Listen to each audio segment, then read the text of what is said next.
Haji Halim sedang menunjukkan begini cara sayang kepada ibu. Wahai kalian yang tak menghormati ibu, yang menyepelekan ibu, yang merendahkan ibu. Malam ini lihat, beliau tidak ada ceramah, tidak ada tausiah, tapi langsung dibuat begini cara menghormati ibu. Ini sekarang banyak orang tak menghormati ibu. Berapa banyak ibu yang awalnya bantu-bantu, lama-lama jadi pembantu. Dulu dia tidak tarawih, kenapa? Karena kita menangis merengek di rumah. Sekarang di hari tuanya dia tidak tarawih juga. Kenapa? Dia menjaga cucunya. Berapa banyak itu terjadi. Jangan sampai. Dia tidak pernah menolak cucunya, dia sayang. Tapi kita yang berpikir, berapa kali dia tidak jadi sholat duha karena kita kencing di kaitnya. Berapa kali dia tidak tarawih karena kita menangis merengek sampai subuh datang. Berapa kali dia tidak iktikaf karena kita. Andai dia masih hidup hari ini, datang, belikan pakaian yang paling dia suka, belikan perhiasan kalau ada. Andai tidak cium tangannya, tapi yang sudah meninggal dunia, jangan lupa kau doakan, Rabbil firli wali walidayya warhamhuma kama rabbayani shaghira. Berdoa pun kau tak mau, apalagi yang akan kau bawa menghadap Allah SWT. Meregang nyawa dia melahirkan engkau. 9 bulan 10 hari kau menumpang di perutnya. 2 tahun kau menyusu, melahirkan, menetes darahnya dalam badanmu. Andai kau gendong dia dari Palembang, jangan sebut Palembang lah Pak Ustaz, dari Pekanbaru Riau, kau gendong dia sampai ke Makkah, kembali lagi, belum tentu dapat menebus satu teriakannya saat melahirkanmu. Lalu apa yang bisa kau lakukan? Datang seorang ibu pergi ke tempat servis HP. Nak, tolong anak lihatkan HP saya rusak kayaknya. Dia periksa, ini enggak rusak Bu. Terus, memang anak ibu enggak nelpon. Kenapa kau tidak telepon? Datang dia ke rumah anaknya. Nak, ibu enggak ada uang mau buka puasa, bisa minjam 100.000. Apa kata si anak? Sebentar ya Ma, aku tanya istriku dulu. Ini Ustaz dapat dari mana? Ada yang kirim WA grup. Jadikan ibumu seperti raja, maka rezekimu akan diberikan Allah seperti rezeki raja-raja. Bukan hadis, dapat dari grup WA. Ini ibu minta terus sholat tarawih, tapi sang anak sudah tidak bisa. Aku mau hentikan saja sholat tarawih ini, karena mau buat tenda ini tidak bisa. Tiangnya bambu, sudah bocor. Kita stop saja sholat tarawih bersama ini. Apa kata si ibu? Buatlah sholat tarawih terus, nanti Allah akan berikan engkau gedung yang besar. Dengan gedung besar itu kau akan tetap sholat tarawih. Mana gedung besar itu? Inilah dia gedung besar. Langsung dikabulkan Allah Subhanahu wa taala. Karena setelah Allah langsung orang tua. Wa qadara rabbuka alla ta'budu illa iyyah. Allah sudah wajibkan engkau menyembah Allah. Setelah Allah, wa bil walidaini ihsana.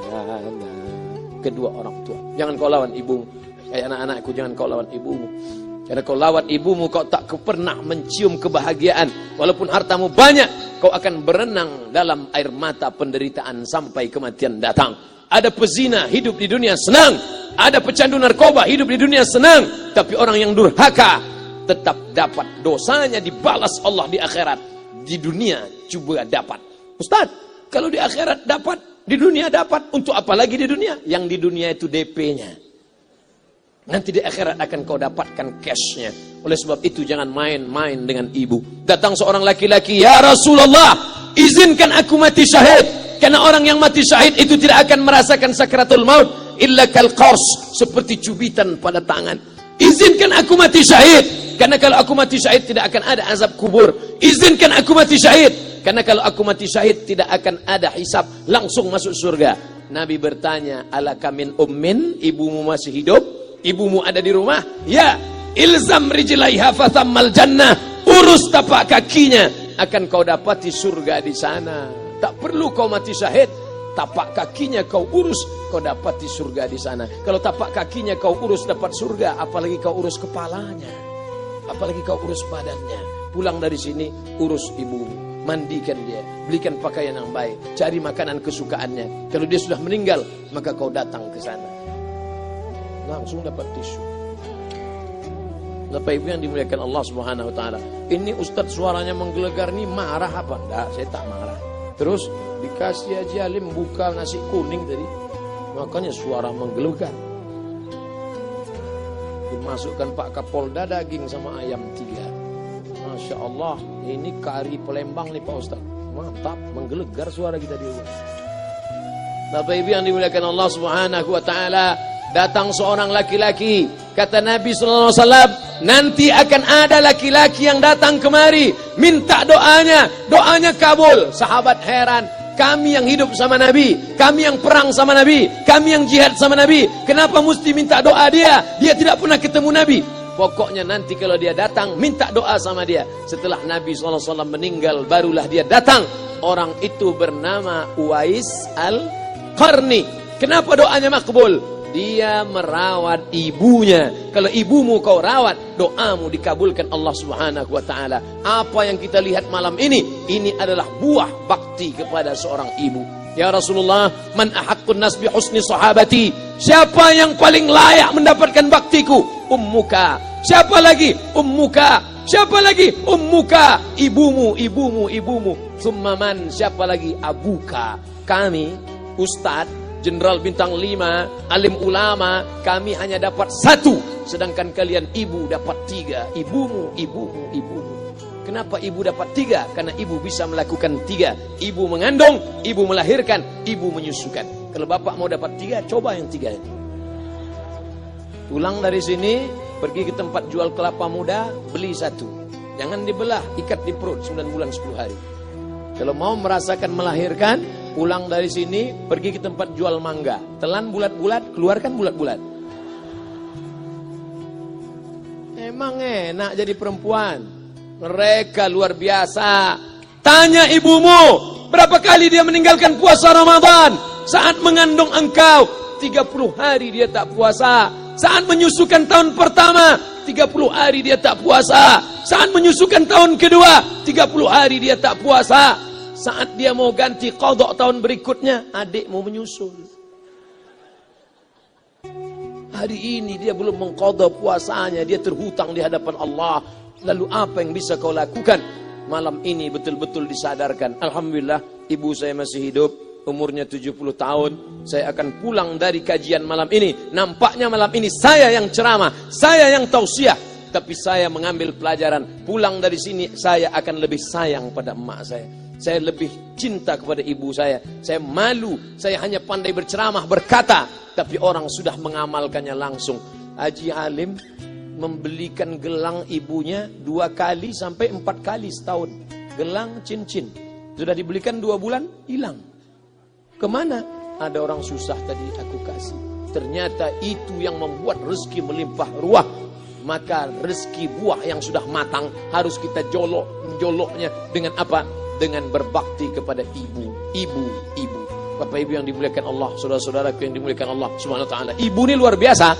Sampai-sampai ibu, Ustaz jangan nunjuk pakai tangan kiri lah. Oke, pakai kanan. Ibu, andai ngomong ibu salah, tetap dikabulkan Allah Subhanahu wa taala. Ada seorang ibu memanggil anaknya, "Ya Juraij, wahai Juraij." Anaknya sedang beribadah. Ibadah pada Allah atau nyambut ucapan ibu? Allah lebih mulia, dia diam. "Ya Juraij." Dia tetap diam. "Ya Juraij." Dia tetap diam. Dia tidak jawab seruan ibunya. Sampai akhirnya ibunya berkata, apa kata ibunya? "Allahumma la tumitshu hatta turihi wujuhal mumisat."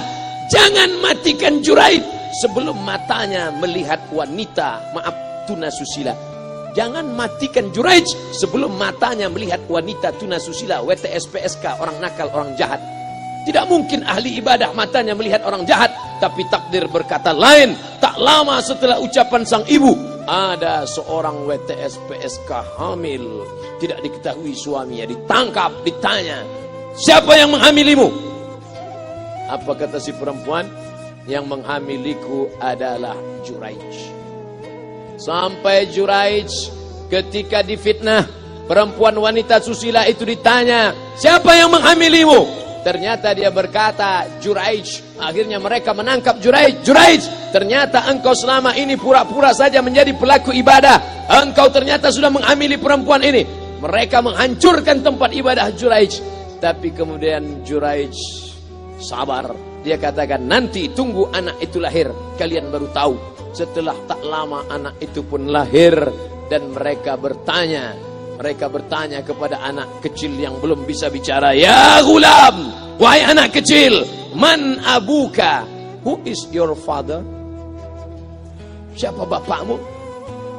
Hai anak kecil, siapa bapakmu?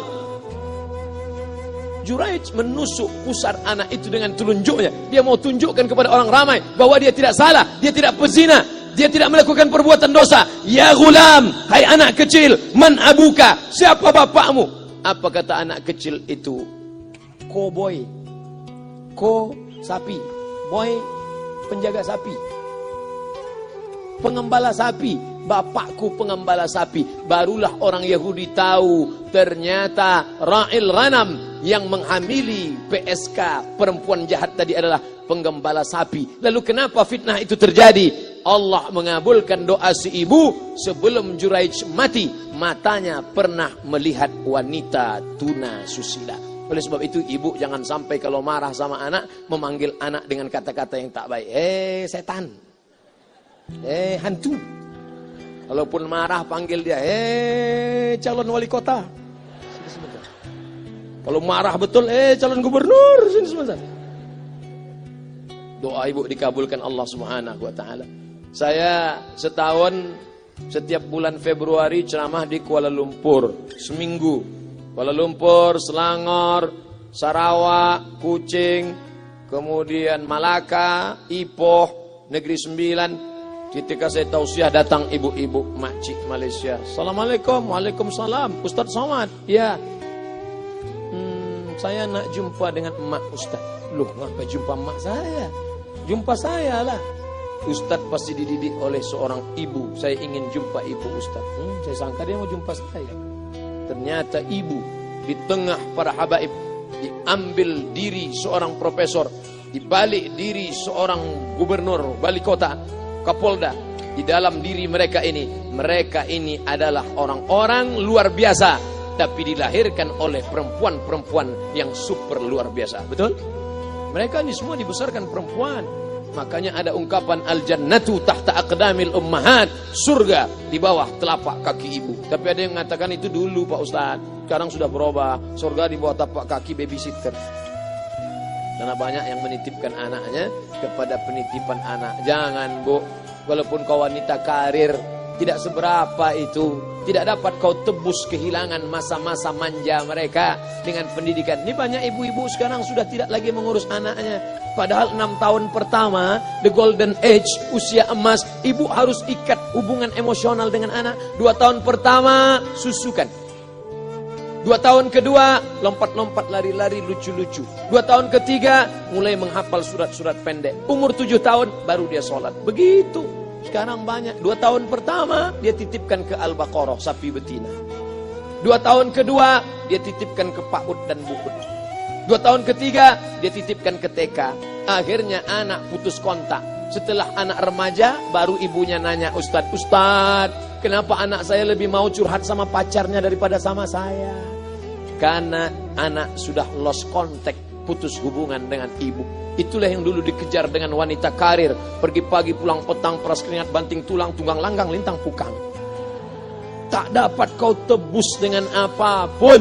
Oleh sebab itu, kalau kau sayang kepada mereka, besarkan mereka. Nanti setelah dia SMP, kau tetap bisa berkarir, tetap bisa apapun. Tapi usia emas ini tetap jaga mereka. Di balik anak-anak yang luar biasa, ada ibu yang luar biasa. Di mana letak ibu luar biasa itu? Inilah dia, ibu-ibu semua insya Allah. Amin.